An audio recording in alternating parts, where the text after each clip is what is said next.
Good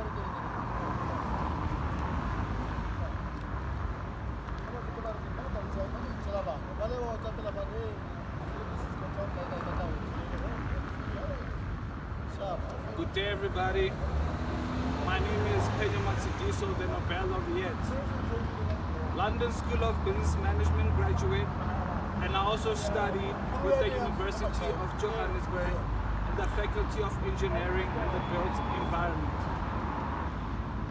Chapter 11, Section 198 A, B, and C of the South African Constitution states that the following principles govern national security in the Republic. A. National security must reflect the resolve of South Africans as individuals and as a nation to live as equals, to live in peace and harmony, to be free from fear and want, and to seek a better life. B.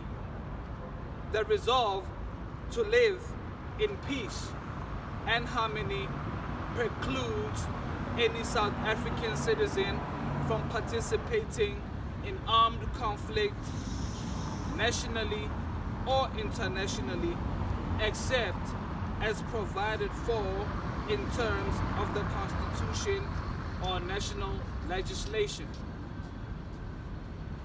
National security must be pursued in compliance with the law, including international law. Thus, the International Criminal Court issues warrants of arrest against entities in sanctioned countries boycotted for committing war crimes and crimes against humanity. The ramifications of such actions are felt worldwide on a global scale and most oftenly affect the ordinary woman, man, and child on the streets. More than this affects a legislative office bearer, as seen in the case of Apartheid, South Africa, and the inception of the modern Democratic Republic of South Africa. The unemployment rate is at a staggering 32.9% according to Stats SA, with the South African exchange rate reported to be 18.63 to the dollar on the 11th of July 2023 as compared to the value of 72 cents to the dollar between 1961 and 1971 during the times of economic sanctions, boycotts, trade restrictions, and other forms of economic legislation imposed by the United Nations and the General Assembly, resuming on the 6th of November 1962 against South Africa's apartheid policies.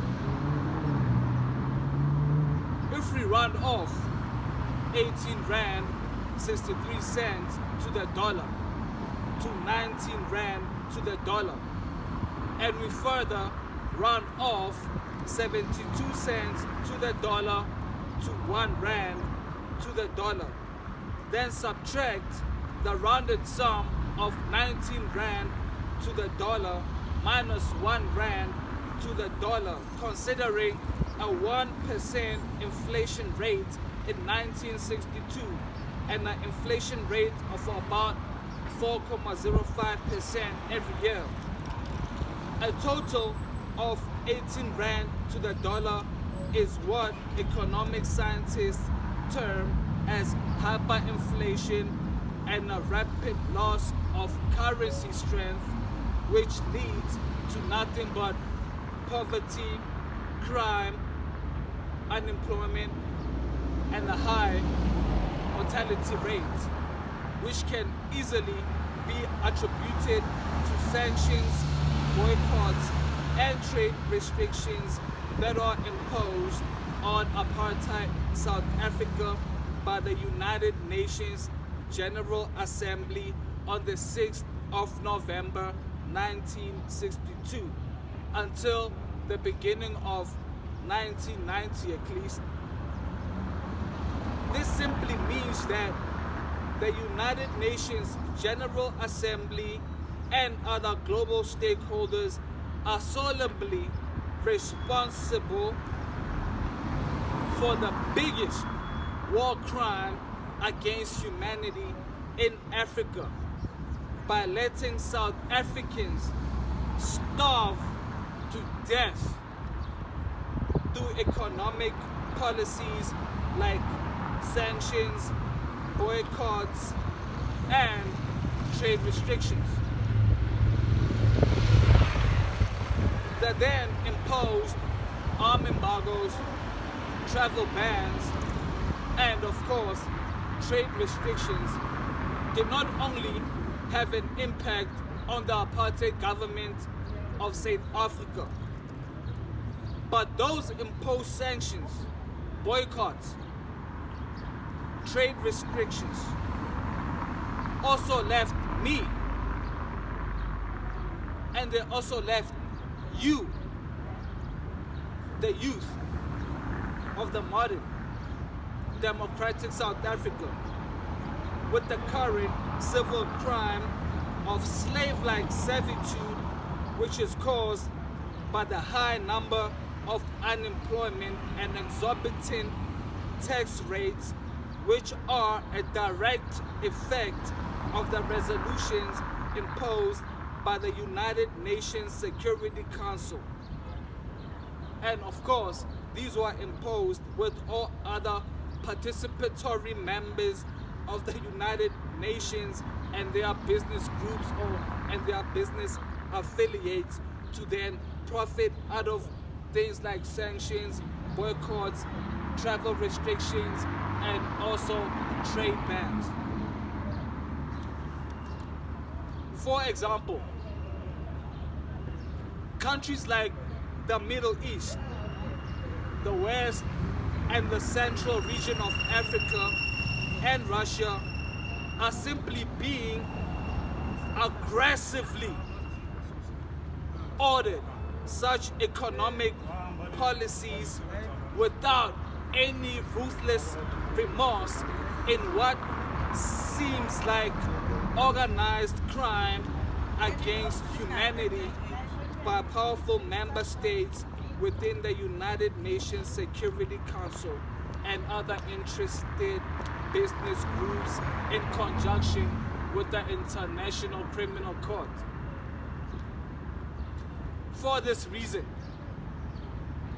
it is only right and befitting to seek restitution and monetary compensation from all of the nations and all the other member states and business affiliates that imposed sanctions, trade embargoes, and boycotts on apartheid South Africa.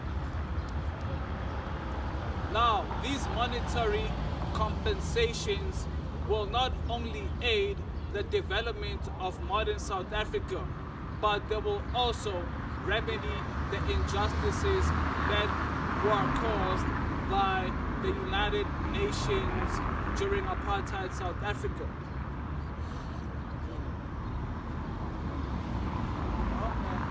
This simply means that the world must pay South Africa in order to readdress the imbalances of the past.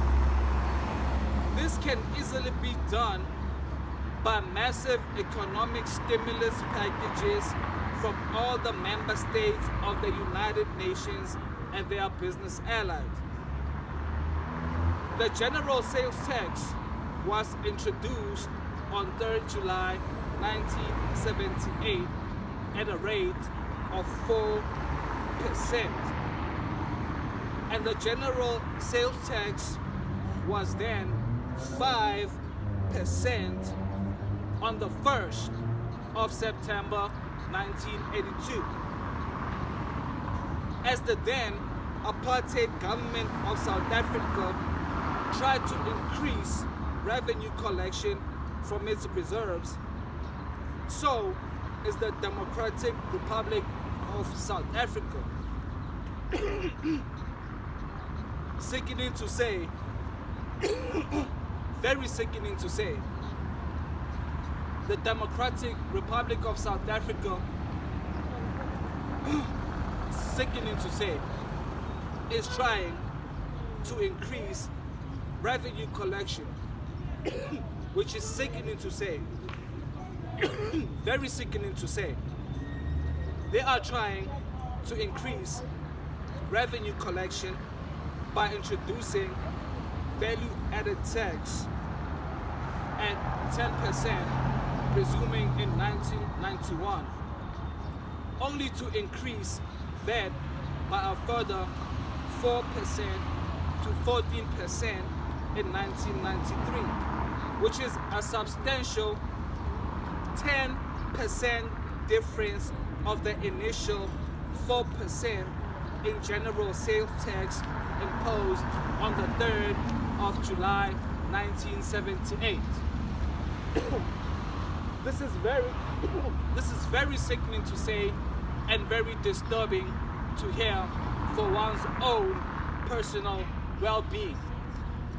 That alone should justify a crime against humanity. Such tax measures can only create further strain on the already poverty-stricken South African population with an unemployment rate of 32.9%. It just even makes it worse to add another percentage point of what? To increase the percentage value of 14% of VAT as of the 1st of April 2028. The rate of VAT, the rate of value-added tax is now sitting at a staggering amount of 15%. Such revenue collection measures are clearly ways of further dampening or further extorting pockets of average South Africans like you and me.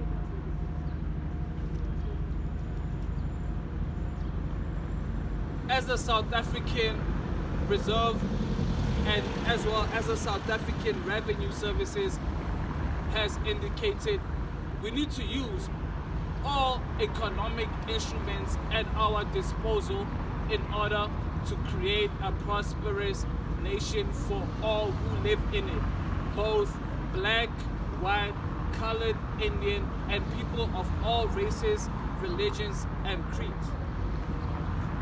But the fact of the matter remains that we have been hit hard by the effects of sanctions, boycotts, embargoes, travel bans, fuel levies, and trade restrictions imposed on apartheid South Africa.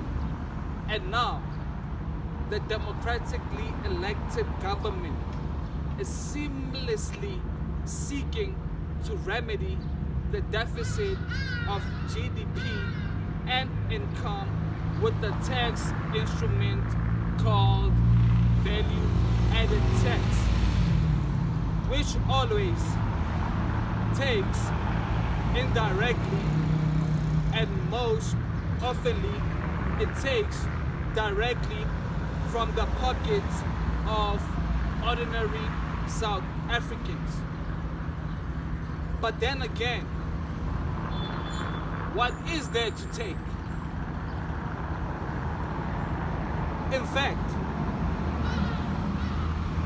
what can you vet when people do not have the necessary means to afford basic food like bread, milk, or even water? Hence, we need unconditional skills development programs and financial packages geared at income generation for South Africans.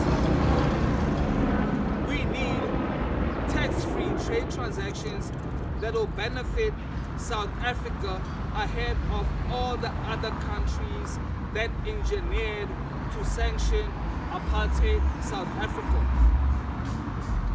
We also need travel discounts and the ease of visa application fees to all United Member State countries and non-United Nations Member State countries. Because I, personally myself, paid a fee of about $2,500 just to apply for a tourist visa to go to America and go visit my fiance, only to have my tourist visa rejected by the United States Embassy, which is based right here down the road in Sanctions. One would say that this is either racism, unfair, discriminatory, or my visa application was just a deliberate act of economic terrorism from the United Nations General Assembly, which is based in the United States, and the United States, of course, is a member state of the United Nations.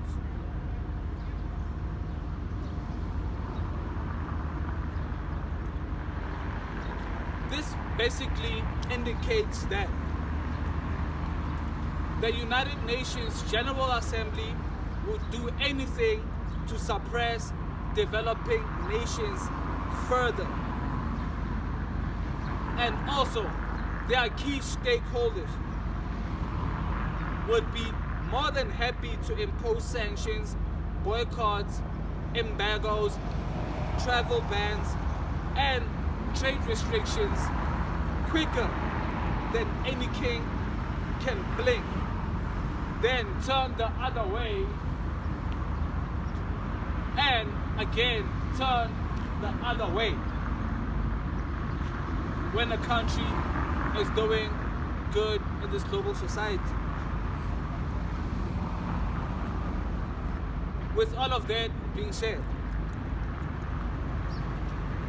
United Nations member states and their business affiliates are the ones who have put the youth of South Africa and other parts of the world like Russia, China, and the Middle East in slave-like servitude by imposing inhumane economic policies, legislation, and frameworks in the form of severe sanctions, boycotts, trade embargoes, travel bans, trade restrictions, and all sorts of inhumane acts of capital punishment, which are as good as brutal mass murders through famine, economic genocide, and hunger, which surpasses all forms of crimes committed against humanity. It is thus, for such reasons, that the United Nations Security Council, other member states, and their business affiliates of the United Nations must reconcile. They must make restitution and compensate for the crime of killing the future of this world with economic policies, legislations, and frameworks that create hunger, poverty, and most important of all, the loss of life to nothingness.